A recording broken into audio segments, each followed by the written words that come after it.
তো হ্যালো বন্ধুরা, তোমরা সবাই কেমন আছো? আশা করছি তোমরা সবাই ভালো আছো, আর আমরাও ভালো আছি। আর এদিকে দেখো বন্ধুরা, আমি সকালবেলা উঠে বাসি কাজগুলো সব সেরে নিয়েছি। নিয়ে এখন আমি চলে এসেছি রান্নাঘরের বারান্দাতে বসে আটা টেকে নিলাম। এখন ওই যে একটু লবণ দিব আর চিনি দিয়ে গুলিয়ে নেব। নিয়ে আমি আজকে গোলা পিঠা বানাবো। তো ভাবছি যে সকালবেলা ভাত বানাবো না, সবজি তো নেই, তো আটা গুলে নিয়ে পিঠে বানাই আর কি। তো সেজন্য আটা গুলিয়ে নিচ্ছি বন্ধুরা, দেখো। আর কেউ কেউ সবাই তো এগুলো পিঠা বানাতে পারে না, তো কেউ খেয়ে খায় না এগুলো পিঠা। তো একদিন বানিয়ে খেয়ে দেখতে পারেন, খুব ভালো লাগে খেতে, আমাকে খুব ভালো লাগে। তো দেখো বন্ধুরা, আমি রান্নাঘরে চলে আসছি, এসে কিন্তু ওই যে কয়টা পিঠে বানিয়ে নিয়েছি কিন্তু বন্ধুরা। আর এই যে দেখো আরও বানাবো।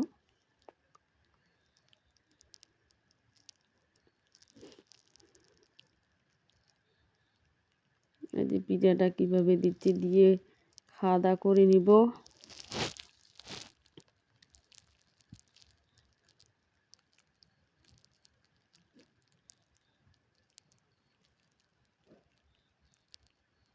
এই যে দেখো বন্ধুরা, কতগুলো পিঠা বানিয়ে নিয়েছি। নিয়ে আমি তারপরে দেখো ওদিকে মাছওয়ালা এসেছিলো, মাছ নিয়েছি। তো পিঠা বানিয়ে খাওয়া দাওয়া করে আমি মাছগুলা এখন কাটছি। দুটা মাছ নিয়েছি, বেশি মাছ নেই আজকে, দুটো নিয়েছি। মাছটা কেটে রেডি করে রেখে আমি কিন্তু বাজারে যাব আজকে, কিছু বাজার নিয়ে আসবো। আর এই যে আজকে দেখি কি আনি। তো দেখো বন্ধুরা, আমি মাছগুলো আঘাত কেটে নিই। তারপরে বন্ধুরা দেখো, আমি বাজারে গিয়েছিলাম, বাজার থেকে চলে এসেছি। তো দেখো কী কী নিয়ে আসছি, আলু, মরিচ, পেঁয়াজ, ফুলকপি, বাঁধাকপি, এগুলো নিয়ে আসছি। আর এদিকে শাক নিয়ে যাচ্ছি, লাফা শাক।